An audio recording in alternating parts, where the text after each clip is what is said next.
Hello YouTube, it is Thursday night, and yes, I did get a haircut. My queer hawk is gone. So this week is advice week, but before I get into that, we actually have like quite a number of birthdays this week. 4 to be exact. 5 birthdays. Oh, whoa. If there were any more birthdays, I'd have to like have more fingers on this hand or use my other hand. That would make more sense. First, we have Morgan Little, whose birthday was on the 28th. You asked for a Packer costume as a gift. And let me tell you, the people that I was usually asking for gifts on my birthday were my parents. And if your parents get you a Packer costume, I applaud them. The Dancing Cucumber 7 had their birthday on Sunday. They turned 21 years old. You have an amazing username, by the way. We also have a birthday today. Call me Odaliz. I don't know if I pronounced that right, but it's your birthday today, so happy birthday. And we have like another kind of birthday today. Gabriel's 1 year on T, so I'll take it. And then last, but definitely not least, is Lucas. And I have no clue how to pronounce your last name / second half of your username. So I'm not even gonna try because I'm just gonna ruin your birthday. He turned 16 on October 3rd, yes. And his T-Day is on the 17th. And I really like your channel, and I kind of fanboy over you a little bit. I like,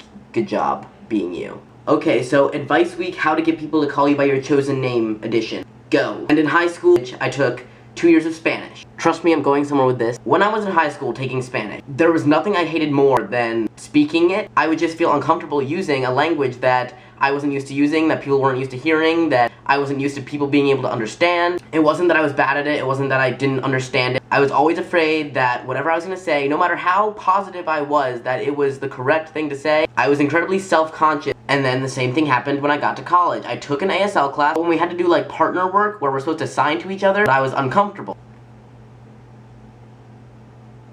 And let's keep in mind, I didn't have anything against either of these languages, but I didn't want to use them. I didn't want people to look at me funny if I did it wrong, or if I did something they weren't expecting. So how do people get comfortable with a new language? As far as how to get someone to learn a language and be able to speak it as fast as possible, the most common thing I've heard, throw them into the culture. You throw them into a place where everybody speaks that language, where they have to use that language in order to get anywhere, in order to survive, in order to communicate with anyone. They're gonna have to use the language that everyone else uses. And that's how you're gonna get to someone who cannot wrap their mind around a new name. Even I have had trouble switching a name, because when you learn a new name and you're trying to figure out when you should use that name, and you walk into a group of people that you do not know if they know the new name, you're gonna want to use the old name. You don't know if they'll understand the new name, if they will know who you're talking about. They might, but you know for sure that they'll know who you're talking about if you use the other name. People like to avoid awkward situations. That's just how it is. The more people you have in on it, the easier it will be for people to actually use that new name. If they think that people are going to expect the new name, if they think that they're gonna need to use that new name in order to communicate with other people about you, they're gonna use it. And I'm talking about people who accept you. Because some people are like, if you accept me, how could you use the wrong name around me? Well, it's because that's the language they know. There isn't any immediate need to change it in order to function. Maybe give them a heads up. And I'm talking about early on, when you've just started to let people know about a name change.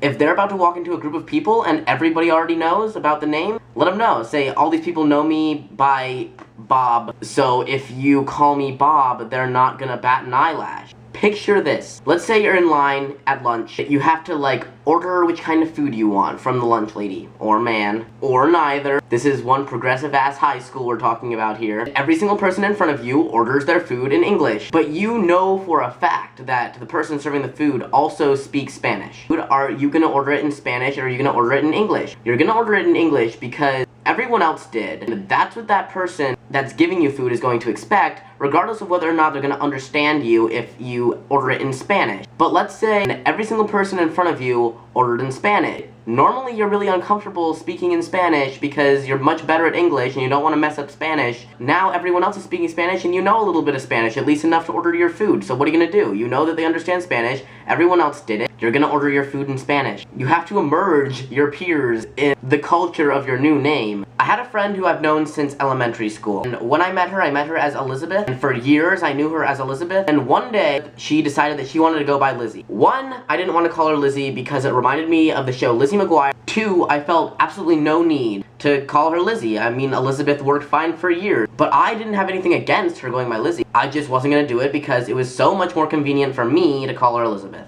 And now I couldn't imagine myself calling her Elizabeth. She would introduce herself to new people that had never met her as Elizabeth as Lizzie, and they would automatically be comfortable calling her Lizzie. As time went on, more and more people had no clue who you meant when you said Elizabeth. So it just became a means of survival. And even when it wasn't, you just got so used to hearing that name that it started to become less comfortable for me to say Elizabeth and more comfortable for me to say Lizzie, and the switch kind of happened without me even noticing it. What you need to do is just make it so they're hearing that name a lot, because if they're people that accept you, they don't have a problem with the name. They have a problem with their own comfort level. But this was more like a pronoun thing. I would bring friends home, I would tell them, use male pronouns. I want my parents to get used to hearing this. And that's exactly what I did, and that's exactly what they did. So it always comes down to your initial support system. If you have some people that are good at it right off the bat, you need to use them as like weapons. Because no one sees them as a weapon, obviously. They're not weapons. Good job, allies. I love you. You're peaceful creatures. But use them to your advantage. Use them to condition other people's brains to use whatever name you want. That's how nicknames work. If one person starts calling someone by a nickname, and then another person starts calling them by the same nickname,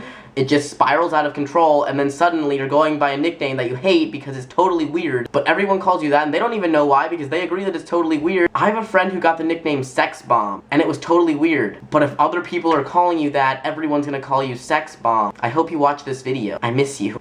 This video is dedicated to Sexbomb. As far as people who don't accept your name, that don't want to call you by a new name because they think that you're some sort of abomination or something, the same method applies. If every single person in the world but them are calling you by a new name, then they're just gonna call you your new name, which will make you happy, and they're just gonna make horrible, disgusted faces when they do it, and you're just gonna laugh because they lost. You win. Bob, Sexbomb, Lizzie, me, everyone else. You're gonna win because people are gonna conform to what everyone else does, and there are more good people in this world than there are bad people, so everyone's going to use your name, and then it's just gonna happen. I'm so happy for you. Good job, new name, Sexbomb. See you next Thursday.